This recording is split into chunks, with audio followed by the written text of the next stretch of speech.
Hey everyone. So I wanted to do a longer video and put it up on YouTube to talk more about these unique knives that come from Yakutia in Russia.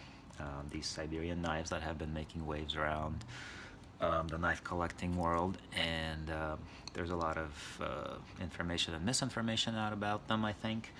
And a lot of people are trying to make them now, and there's a lot of almost religious arguments going on in terms of, who's right and who's wrong, and how they actually came to be, and what they are, and so on.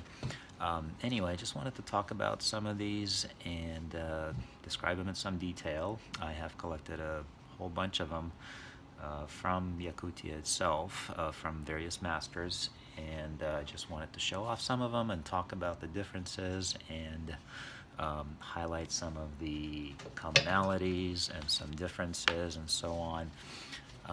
So in this video, just wanted to go through a whole bunch of things and just kind of talk about the process of making them, and the different kind of special features that they have, both in terms of the knives and the handles and the blades themselves and the sheath and so on. So anyway, to introduce them, let's use any one of them is fine, really. So here's a typical modern knife made by a Yakut bladesmith. You can see that the most kind of distinguishing feature, probably even out of this, still in the sheath, is kind of the size. It's that straight shape, the proportions, and some of the materials that are used. So here we have a pretty typical combination of things. You have birch burl on the handle here. You have natural leather sheath, nice and simple. Pretty long, the size of these things. Typical blade length is about 5 inches, I guess, or more, 15 centimeters. The handles, let's take this one out of the sheath. The handles are typically longer than the palm of your hand, for a nice big grip, right? And they have some ornamentation sometimes. You can see a lot of the smith these days make these goat horn inserts. Sometimes it's an elk or a moose. A lot of the time the back is really simple, flat, nothing on it. Sometimes you will see some kind of like a bear paw or something on the back.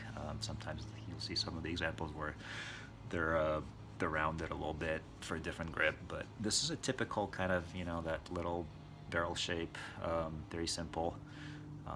They call it an egg shape, I guess, similar to the Finnish knives, to pukos. You have that sort of egg shape, looking at it this way from the back. Very simple, very easy to hold, no guards, no features, just smooth, just clean.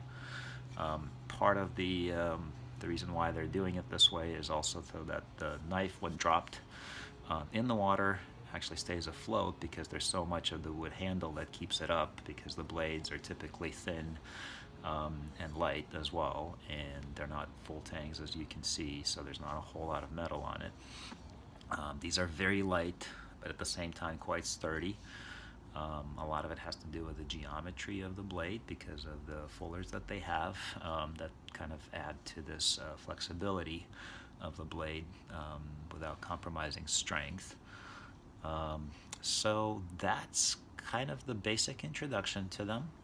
On the sheath side, I guess a little bit more is you have a pretty typically simple way to hang it up. This one has, I believe it's just a normal leather loop, nice and soft. Has pretty simple stitching, nice and clean. There's usually typical, kind of similar to Finnish knives. Again, I don't think you can see it in this light, but there's a wooden insert inside, kind of coming up to here, that keeps the blade in there, that protects the leather from the blade. And that's about it. And they kind of hang on the left side. One of the features that these knives have, is that when they hang on the left side and they're sort of like this and attached to you, when you take it out, right, you have the blade on your side. So you're not ready to slice anyone, you're just sort of holding the knife ready to do some work. So that's the basic intro to these knives, and I will have another video to follow up with a little more detail.